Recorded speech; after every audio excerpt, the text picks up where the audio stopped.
Hi bio students, this is a little bit of information on how to calculate colony forming units. So a colony forming unit is essentially basically a bacteria that will give rise to an entire colony. Remember that bacteria divide by binary fission. So initially when we plate bacteria, you usually don't see them on the agar plates, but if we give them a little bit of time, those bacteria will go through binary fission, and that binary fission will soon lead to a large mass of bacteria, and that large mass of bacteria will be visible to our eye, and we call that a colony. And the only reason we can now see it is because those bacteria have been dividing, because they have enough food and resources and space available to do that. So it's nice sometimes, though, to know how much bacteria is actually in our soil sample or in our culture sample, if it's a liquid culture. So we can calculate colony forming units after we've done some type of dilution process and figure out how dense the number of bacteria are in our soil that we're working with.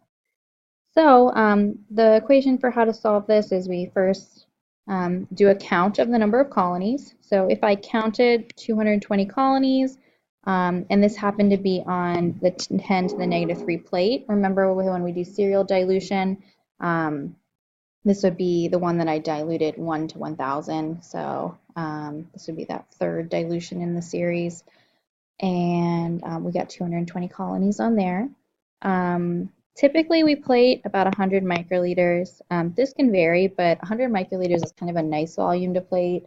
It kind of absorbs into the agar really nicely. And it's really nice to work with things that are base 10 because it makes doing the math here so much better. Okay, so if that's what I plated, and this is how many bacteria are in that 100 microliters, I diluted it 1,000 times, so I need to multiply by 1,000 to get closer to what I actually did. And then if initially I happen to take 1 gram of soil and put it in 10 mils, I need to account for that initial soil dilution. And then if you are using two different volume units, microliters and milliliters, you need to do a conversion. So if I want to solve this problem down here, this is the first one on your sheet. I counted 130 colonies on the 10 to the negative 6 plate. So 130 colony forming units, that's odd. Okay, and I happen to plate 100 microliters. So there was 130 colony, or basically bacteria, in 100 microliters.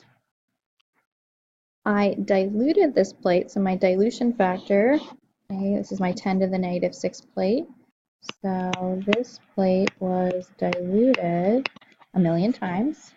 So I need to multiply by 1,000,000 to get up to that original number. And then I happen to take 1 gram of soil and dissolve it in 10 mils initially. 10 mils on the soil. So if I want to figure out how many colony forming units in each gram, this is what I can do. And then because I have milliliters here and microliters, I need to do a unit conversion. Remember, there's 1,000 microliters and 1 milliliter. If I multiply this out, give me just a moment.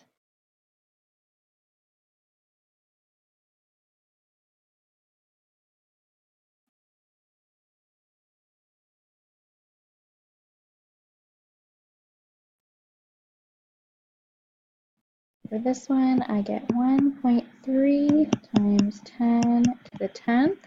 And then don't forget your units, colony forming units per gram.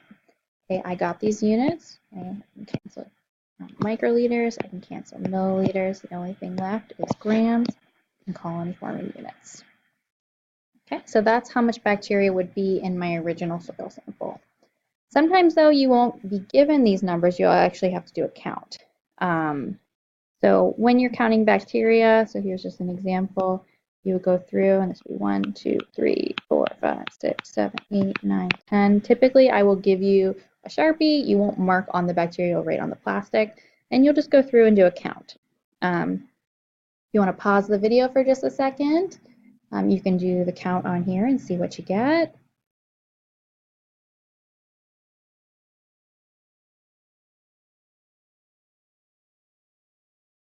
Okay, what I did, when I did my count, I got 83.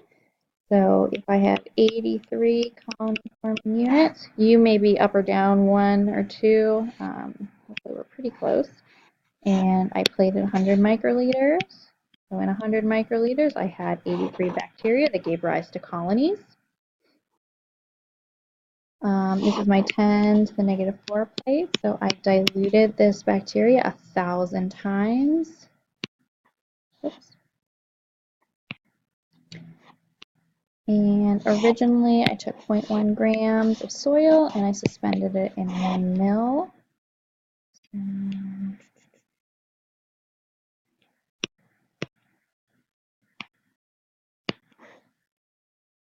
Actually, 0.1 grams, I apologize.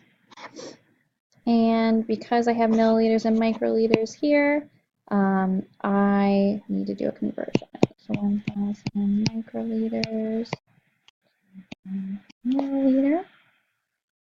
Hey, I could have changed this if I didn't want to have to do this conversion. I could have just did this 1,000 microliters right here because that's what I had. But you would still get the same answer regardless of how you do that. So if I do this math,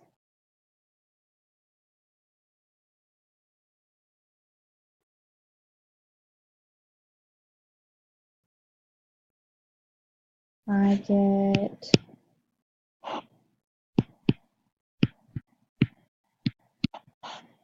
8,300,000. Sometimes it's nice to write these in scientific notation.